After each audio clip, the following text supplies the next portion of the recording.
Are Yeah. there any nuances you've seen for organizations or roles they're, where they have clients, let's say, like some professional services or things Mm. like that? They have to, not only do they, the clients have certain expectations about communication, all that kinds of things. In some cases, they have like a billable target where they're supposed to be billing time. Any Yeah. nuances you've seen there and how folks could still kind of uh, kind of buy into this ethos in an environment like that where um, it's not necessarily a product focused organization, but more service oriented. That's a really good question.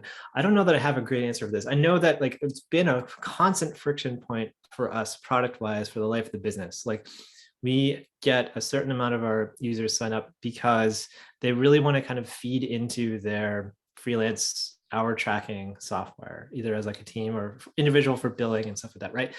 Yeah. And like immediately it's a problem because if you've done any freelance work, you bill by like the 15-minute or by the 30-minute, Yeah. block, and we Yeah. track to the second, right? So like to fill out an hour of freelance work,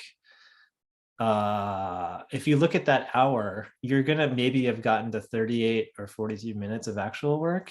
And Mhm. so like right off the bat, there's like a built-in sort of problem with like using rescue time for tracking freelance hours. It's not great for that. And so, people have requested for us over the years to build in project tracking and freelance tracking, like things like Harvest and other sorts of things do that. And we've just sort of decided to not go to that direction because I think for the longest time, one of the biggest ethoses for us was just honesty. Like we're gonna be exact about how we report back to you how you're spending your time, because otherwise it wouldn't really be helpful.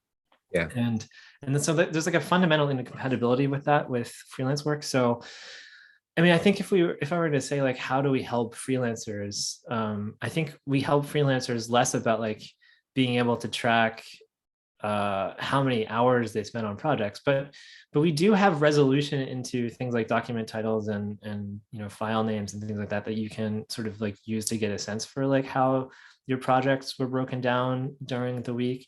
But I think what's more important though, and I don't think we're ever going to build, I don't want to say ever, we don't have any plans to build freelance like project tracking tools, but just like anybody, like using the principles that we have built into the software about focus, you're Mhm. going to be a good freelancer if you can balance in fact, like maybe even more importantly than anybody, like freelancers don't have a boss. This was the thing that I learned as an entrepreneur. Is like I'm the worst boss for myself because I mean, until we built this, like I didn't know when to stop working. So I would just work constantly because I had nobody to like report to and like to tell me to stop. So and freelance is a similar thing. Where it's like, okay, well, if I just put in more hours, then I can make more money. But there's diminishing returns. We can help service those, and sort of like help people find like a healthy balance for their lives, so that they can do their freelance work and also